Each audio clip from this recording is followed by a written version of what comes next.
Okay. This guy, why are you confused? What is Bluetooth in Kirundi? Ni iryinyo. Yeah. Iryinyo risa n'ubururu. Maze musharinge kuri Facebook. Yeah. Igitabo kuri cy'amaso. No kuri WhatsApp. Translate. Ibiri hejuru. No kuri Instagram. Instant ubufu. Gram, like a gram. Ibiro basi. Bro, man, the crazy side of Amon is so unpredictable. Okay. Instant ibiro. So, Amon. Yes. Can you tell me a time when you helped someone completely transform their financial situation? Right. And when they came up to you for advice, what was their starting point and what was the ultimate outcome Right. after you gave them the advice that they needed? So, yeah, there is actually a few examples, actually many examples, but one in particular is a student we sat down with. It's been probably a couple of years now, and we first looked into his financial situation, what he needs, and where he wants to go, right? Because the first thing when it comes to finance is identifying where do you want to go, right? Like have a target.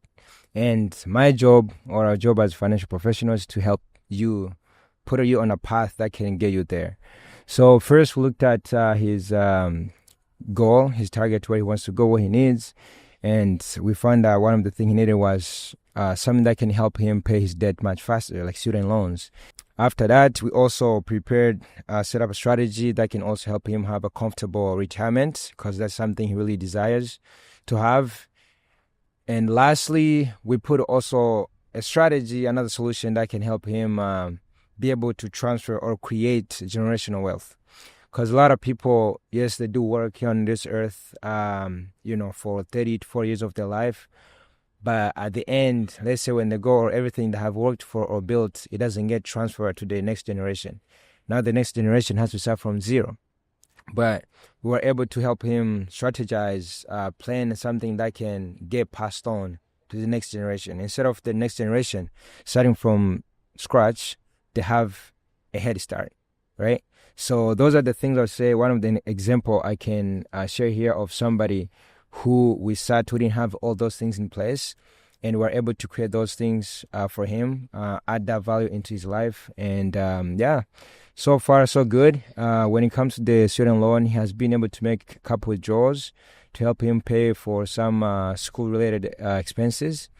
And just waiting now, and he keep working on or preparing, building on the future goals, the retirement and the generational wealth. But so far, that's an example that I can share right now of somebody who we have changed their life. Yeah. That is so good. You did mention something that was very intriguing. You mentioned that you started to take certain measures and steps towards retirement. We live in a world where people want to earn money fast. Right. We live in Insta world, Instagram. That's right. Quick results. That's right. They want instant gratification, especially when it comes to making money. Mm-hmm. And for someone in their early 20s, when they think of retirement, it's a long time. Do you think people in this world where we live in, where people want like instant gratification, they want to make money fast, they want to make 10K a month? Yeah. Do you think people have the patience to make money that will have to invest in long-term goals that will have like long-term return? Yeah. I would say it's not just about, because retirement doesn't really mean 60 or 70. You can even retire in your 20s, in your 30s, in your 40s, right? Okay. So that's first, we need to clarify that. It's just for that to happen, you have to plan for it, right? Unfortunately, there's some people who don't even retire by 60s. In their 60s, they still retire in their 70s. Some work until the last breath. That's the sad reality, right? So retirement is just getting to a point where you have that security financially, and you can live life without working. Some people are able to do that in their 20s, 30s, 40s, 50s, right? The goal is just for you to, one of the things we do is we sit with people and we ask them like, how do you envision your retirement? At what age you want to retire? And then we come up with solutions and the strategies on how they can be able to achieve that goal, right? But it doesn't necessarily have to be by 60. And as you are saying, yes, if we go with the common or just the normal way of retirement, people go about it, which is by 65, it's a long term, right? It's a very long time from like your 20s. And yes, a lot of young people these days, they don't have that much patience. But the truth is, if you don't really plan for it, you're going to find at some point, you're going to just find yourself there and you will be just helpless and won't know like what to do, right?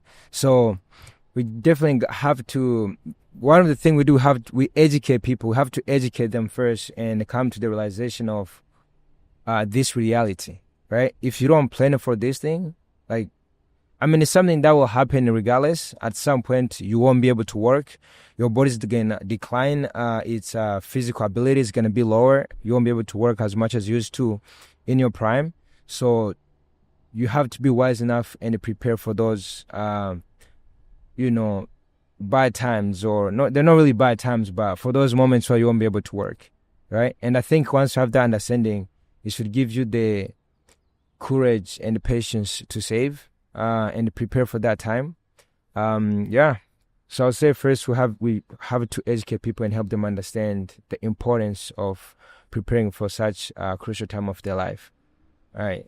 But as you said again, it's not like you said, it's not very easy for most people because it's a very long-term goal. We're talking about like 40 years, starting in your 20s. So it's quite a long time. Yeah. That is so true. But it requires patience. That is so true. For someone like me who grew up in Africa, right? And that's I had a closed mindset, to be very honest, growing up. When I thought of when I thought of retirement, right. I was thinking of someone in his or her 60s, still doing their 9 to 5, right. Still a civil servant, either working in healthcare or education. It's only up until I came here that I learned like people can retire as young as 30 years old, which is to me it was so baffling, to be honest. So what do you have to say about people who want to achieve their financial freedom or to be financially independent, but still are going to their 9 to 5? Or do you always encourage people to take a different route in order to achieve their financial freedom? I mean, so people are different, right? And personally, I would say looking at how the society is structured, or just the system, or like some people like to call it the metrics, the 9 to 5, I would say it's like a trap. It's really hard to get out of it or to achieve the financial freedom you want through the 9 to 5, because 9 to 5, it's generating income based on your skills and the hours, right? You get paid because of your skills. Let's say you have that degree from school, you have that 10 years of experience, so you get paid according to the skills you have and the amount of hours you're putting in, right? Somebody who works, let's say 12 hours a day is going to make more than somebody who works 4 hours a day, right? So now when your income is depending on your skills and hours, you can always have a limitation. You can have a limited income because your skills and hours are limited. Maximum, you have 24 hours. So you can make more than 24 hours a day. That's your cap, your max, right? But if you want to go to like get that financial freedom and that financial freedom you want, you have to get to a point where your income is not depending on you. It's depending on something else, something bigger than you. That is not limited. So that's how you'll be able to achieve some unlimited growth financially. And the only way to get to that point is by having a business, building a business. Now, business, there's so many different types, can be looked at from so many different angles, but it's by being able to build a business that runs on a system. And that system meaning that the business can be running with or without you. and that system can be generating you income, whether you're working or not. So, because if you're able to make money whether you're working or not, that's how there's unlimited growth, right? But when you can only make money when you're working, again, you are limited to how much you can work, right? So that's what I can say. That's one of the biggest thing I've come to learn and realize that a lot of wealthy people, their income is not attached, it's not depending on their skills or hours. They have created systems in a place that can make unlimited growth, right? So, but the average people, on the way they make money, you have like a fixed salary, whether that be annual or per hour, and you make that for a couple of years, you're still making the same amount of hours. But when you are making income through a system, there's no cap, there's no limit on how much you can make. It's unlimited. So that's what I would say is the biggest advice personally I've received financially, to learn how to create systems that can generate your income independently, independent of you. Right. You did mention about creating systems when you're building an empire. Right. Because at the end of the day, you're really building an empire, right? Or generational wealth. Yeah. How do you build a system based on your knowledge of that you have acquired from your training? So it's simply delegation. Because when you delegate, that's how you kinda detach from what you're doing, right? You want to make sure you are not being the center of everything, right? So if you look into it, for example, one of the examples, God is the best example of creating systems, right? He created a tree, but these trees, the way he made them is he made them in a way that they keep reproducing and create more trees. He doesn't have to be there to keep creating new trees, right? So he created one thing, and that system, it keeps reproducing itself, right? So now when it comes into business world, or just into the business, so it's to create something. For example, let's look at an example of McDonald's, for example, right? The fast food restaurant. So people can buy a franchise of McDonald's. When you buy that franchise, you're not really buying like the ingredients that used to make Big Macs and all that stuff, the fries. You're buying the system itself. And that system, it's their way of doing things, right? Every McDonald's you're going to go to, they have the same menu, they have the same, everything's the same. You don't have to to create from scratch, like you're creating your own recipes and all that. It's always the same. So it's having something that is the same and that is repeatable, right? Replicable. So now, once you buy that system, the value of that system, when you buy that franchise, you're buying the system, which everybody knows, they already know about it, how it works. Whenever they see just that logo itself, they know what to expect.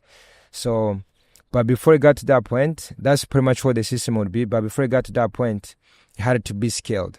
At some point, it was maybe one person working on it. But for him to become this big, he had to delegate. Now there's other people helping him run that business, or running the system, which means if he's not there, there are people who are running the business on his behalf. I don't know if that makes sense. Yes, it does. So pretty much has created a system that is independent of him. He's being able to create something that can run without you. Is that clear? It's very clear. Okay. And that's how every time you explain something, it's making me have another question, like a follow-up question. And I know it's not part of the plan, but I'm just going to ask you based on what you just explained. You mentioned about people who are into business, they could consider doing McDonald's franchising. And let's say McDonald was the founder of the fast food restaurant, but then people who starts franchise, they kind of like they have a good head start of their business because they don't need to create recipes from scratch, for example. But what if there's someone out there who is starting their business from scratch? Maybe they create their own recipe. A good example that I can give right now is myself.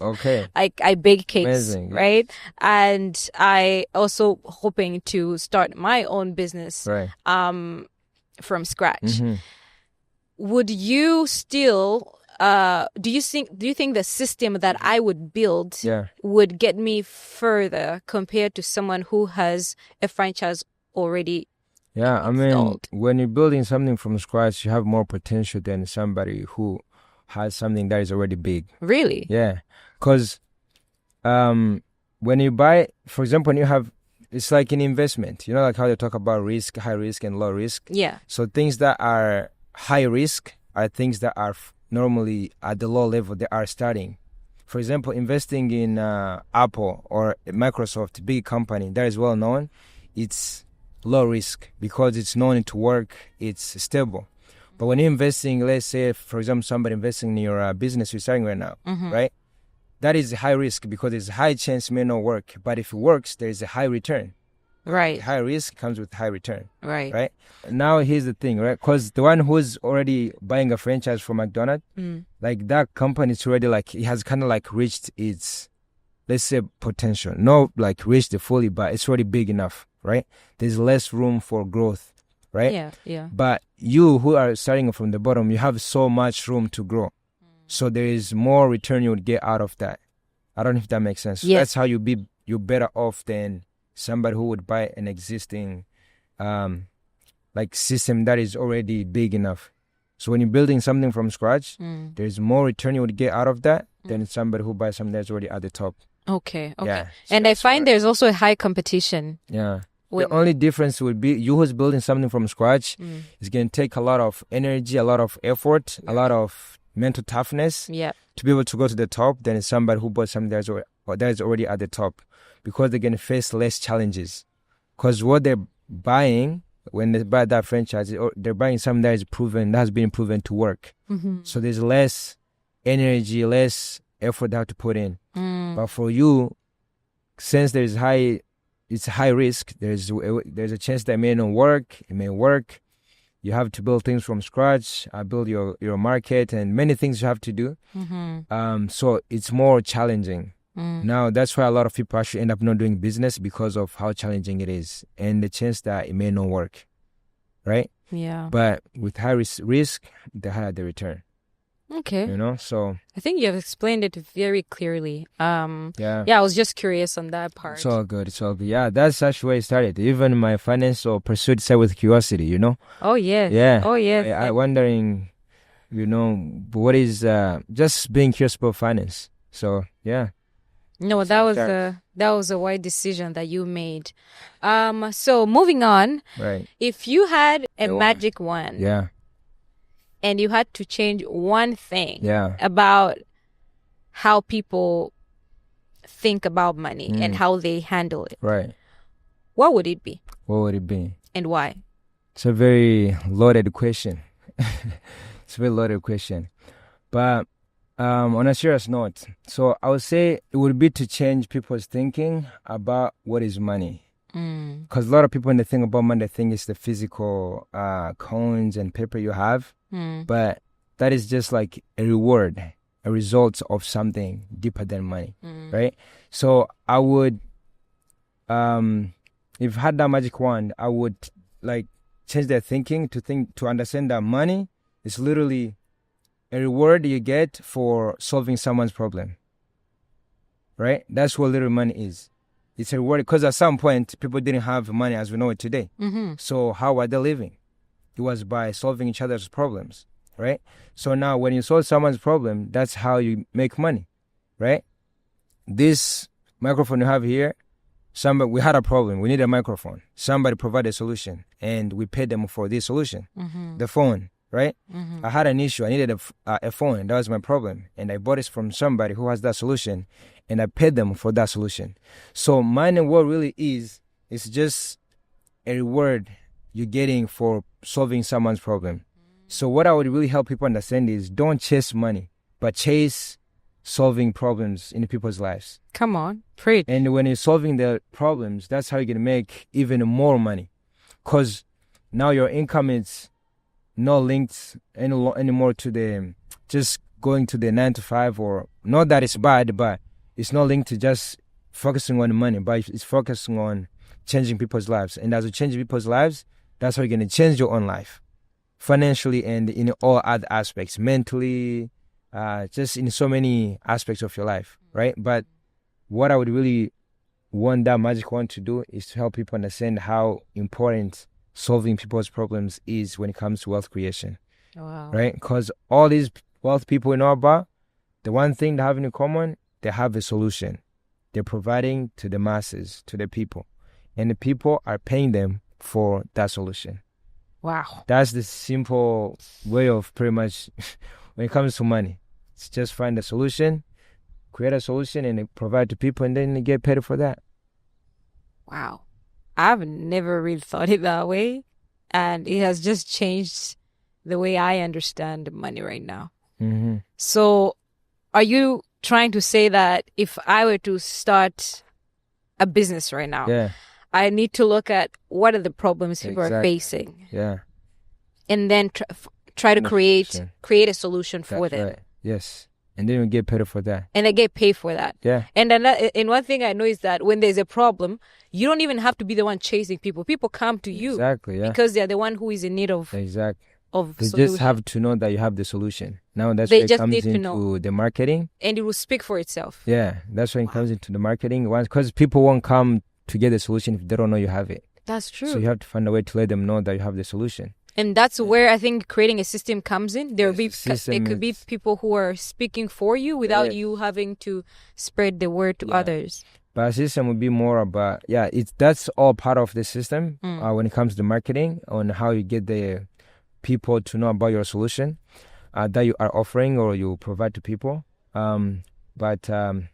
There's so many other things, but in simple terms, it would be to have those, create that solution. And by the way, when it comes to identifying this problem, it doesn't have to look at other people. You can look at yourself as well. Okay. What solution do I need? Okay. For example, in my case, the solution I was looking for was finance, right? And I found it. And now once I found it, I'm also offering to other people, right? So you don't have to look even outside. Sometimes you can look within because you're part of the people, Right. right? So, You share the same needs. yeah. Wow. Yeah. That was so profound. Yeah. So the next question that I have for you Mm-hmm. is, imagine someone is listening to this podcast right now, Right. and they are feeling hopeless Mm. in their financial future. Right. They're looking at where they are right now, and they're looking where they're going. They say, man, I'm cooked. Right. What is the very first step Mm. that you would tell them to take today to begin turning things around? Yeah. I think it would have to be more specific, have to be like a specific case. But in general, the best thing I always advise people or tell people to do is to invest in themselves. Yeah, invest in yourself, because that's the biggest investment you'll ever make. Bigger than buying a house, bigger than buying a car or whatever you may do, bigger than starting a business. It's by investing in yourself, right? Because everything you see, even your life situation, is a reflection of who you are, right? Because if you want to turn things around, they have to start from within. They're not going to start from externally. And for that to start within, you have to invest in yourself by consuming different information that would turn life in the way you want, right?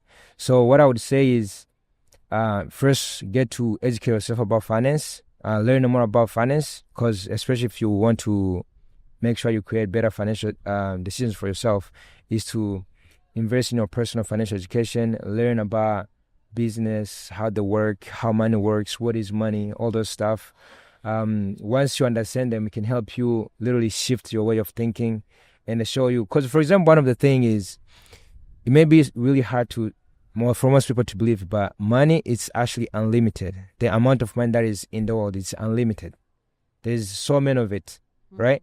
But for people to access it, you have to know how and the ways. First, you have to know the ways that money is circulating, right?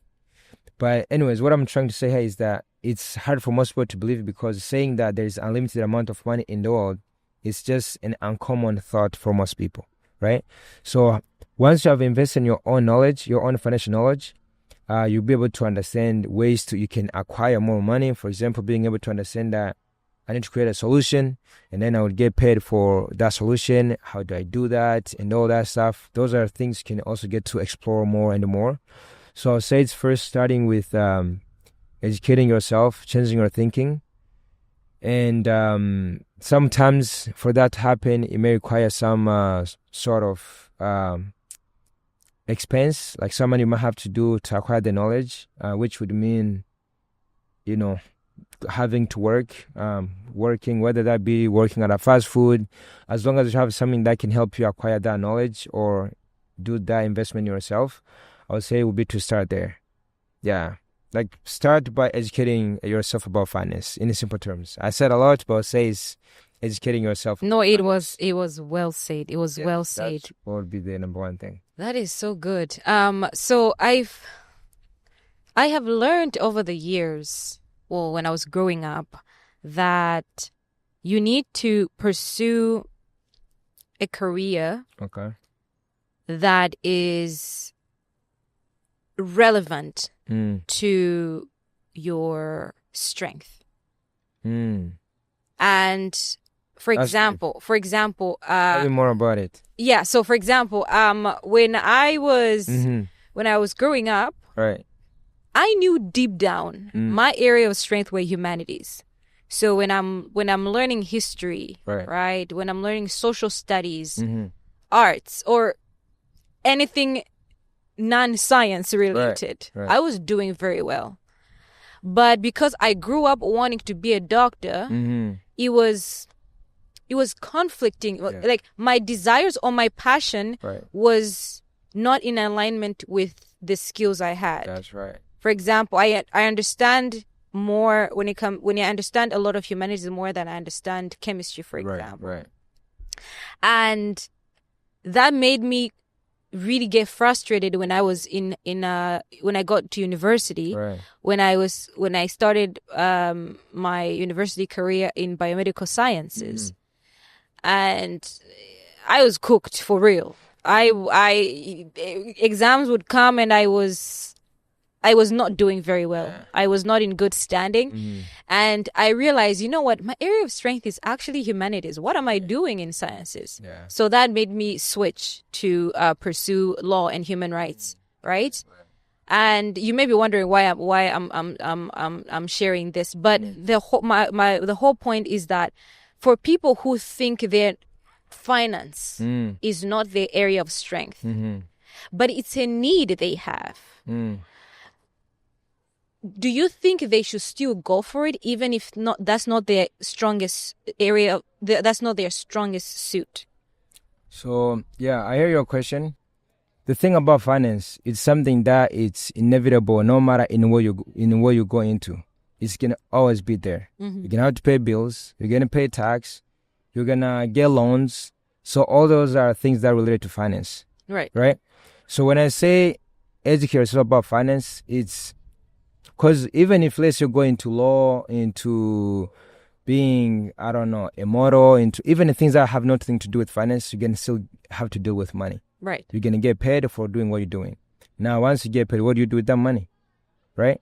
You're going to need knowledge to know how, because a lot of people are working, and working means they're making money. Right? Now, once you're making that money, what do you do with it? That's where financial education comes in. That's where you need to have better knowledge so you know how to even manage your money properly. What to do with it? How can you save on taxes? Right? How can you maximize on your growth, on your money? Right? So it's something that is inevitable no matter in what you're going into. So when I say invest in your financial knowledge, it's to learn about how to manage money. Even if you don't end up working in the finance, at least know how money works, because you're going to deal with it regardless. Regardless what you do, you can deal with money. So at least just know the fundamentals of how money the more you know, works. the better. Right. The more you know, the better, but you're going to have to know about finance regardless in what you're going into. For example, one of the things I find very frustrating is that, as I said, here on the campus, a lot of people here to, study, get better jobs, make money, but we never have a single class on finance unless you are into finance, right? High school, you start from grade 9 to 12, there's no single class on how money works, on finance, where you can learn about taxes, loans. And right after that, you go into university, the first thing you get is a loan from OSAP. And you have no idea about it, right? And you're here getting loans, you finish school, maybe you have 30K, 40K, 50K, whatever the amount may be. And then from that, after you graduate, it may still even keep you stuck financially. Now you have to work to pay off that loan. It can be compounding, even growing even more exponentially, depending on how the contracts and all that stuff is. But the point is, it's stuff that we're going to have to deal with regardless. People are going to buy homes. That's a loan, a mortgage from banks. So if you don't know how to, like, the more you would know about that, the best you can maximize on it. Yeah, because right? when it comes to interest, So, you don't quite understand how the bank interests work. You end up being charged more. Right?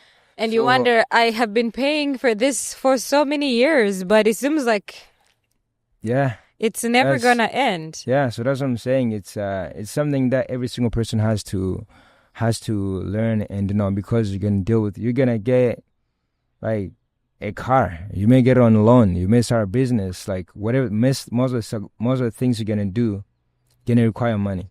Right?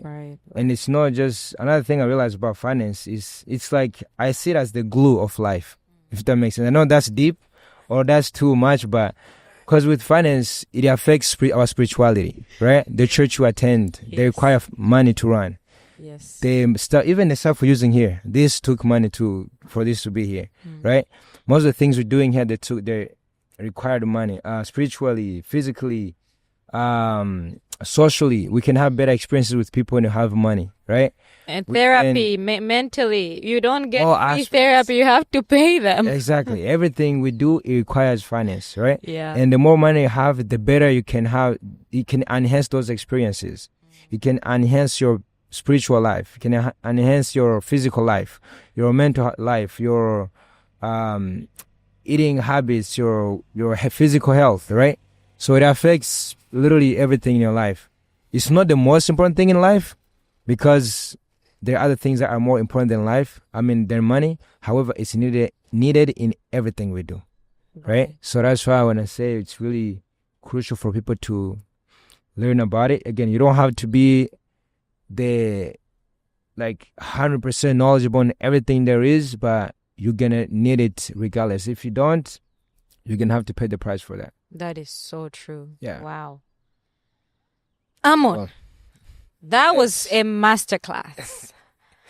And I just want to say thank you for the knowledge, for the insights, valuable insights that you have shared with me and for everyone that's going to watch this episode. All right. And I want you to go back and replay this, because right now, even though he was right next to me and imparting all this knowledge on me, I'll have to replay this and make sure to apply, because knowledge is power, but the most powerful thing is when you do it. You apply it. When you apply the knowledge in your life. Power is only seen when applied, when the knowledge is applied. Come on now. So knowledge is powerful, but its power is only seen when the knowledge is applied. Exactly what he said. Yes. So maybe we all could be at a different point in our financial status right now. Right. But whatever he said, I think you can still be applied at any phase. Yeah. Right? Yeah. You don't need to have it all figured out for you to have it. The Bible says those who are faithful in the small, they'll be faithful even in the more. They will be faithful in more. So even if you have $8 in your bank account right now, if you're just faithful to that $8, yes, compound interest will follow. Exactly. That's right. It will multiply. That's right. Like the loaves of bread and fish. Amen. Amen. I don't know why I threw that in there, but you get the point. It will. You get the point. Mm-hmm. If you're faithful, maybe you take that $8 and you buy a stock. This is just an example. Yes. You could use it in a different way, right? Yeah. Or you could buy. Can use it to invest in yourself. You can invest in it. Yes. Exactly. You can use it to invest in yourself. Yes. And you're going. Well, it may not be always guaranteed, but you have a high chance to have a high return. Mm-hmm. So, yeah. Thank you once again for coming here. Pleasure. Pleasure. Do you have any final thing you would like to share with our viewers, faithful viewers? Because I'm hoping you're going to come back. Yeah, so one thing I can say is, you know, the thing is, what I would say is personally what I've come to understand to be the really key to kind of just put more emphasis on the patience thing we talked about earlier. Yes. Life, we're not here to look for, you know, just smooth rides, comfort and all that. It's challenging. And that's what I think as the excitement in life and the beauty of life, right? If things were always just roses and sunshine, there would not be even a story to tell, right? So as we're pursuing this financial stability, growth, freedom, I want every single person to understand that stay faithful and persistent in building what you're trying to build, right? And also remember, one of the qualities that will make it happen is to not give up. Because one thing I can assure you is that you're going to face challenges. You're going to face, discouragement, things that will want many reasons. There will be so many reasons why you should quit or stop whatever you're doing. But if you keep your head locked into the target and stay persistent and then never give up, you will eventually get there. So that's what I can tell everybody, because what's kept me here or what have made me to be here and know what I know is because I never gave up. I stayed persistent. I continued, even though it was tough, was rough. I fell and I got up. But I'm still here and still growing because I didn't give up. So what I would say is keep learning and stay locked into your target and where you're going. And as always, if you need extra help, feel free to reach out. So here we can even get to assist you more about this. But that's what I would say. It's to never give up. That is so powerful. And how can people reach out to you? So can you share us your contact information? Not phone number, obviously. Yeah. But do you have a social media platform? What's my social media platform? So you can pretty much find me on Instagram. I go by Amon Reyes. So you find me there. I pretty much talk about finance, and you can find me on YouTube as well. The same name, Amon Reyes. On Instagram, I'm more active there. You can send me a DM, and we can get to sit more, talk about finance, and look into whatever you're trying to build and how we can assist you build your empire. How we can assist you build your just grow more financially, right? So that's what I would say is the main platform where people can reach me at. On Instagram, search Amon Reyes. You can find me there and send me a text, a DM, and then we can take it from there. We can talk more about finance and go into more specific questions you may have and see how we can like more personalized that's right service. That's right you're going to offer them once they reach out to you. So yes, you heard him and you know what to do next. Amon, thank you for coming on this show, and I hope you're going to come back for a part 3. For sure. It was Let's do it. Pleasure talking to you. Same here as always. Thank you very much. You're very welcome. Yes.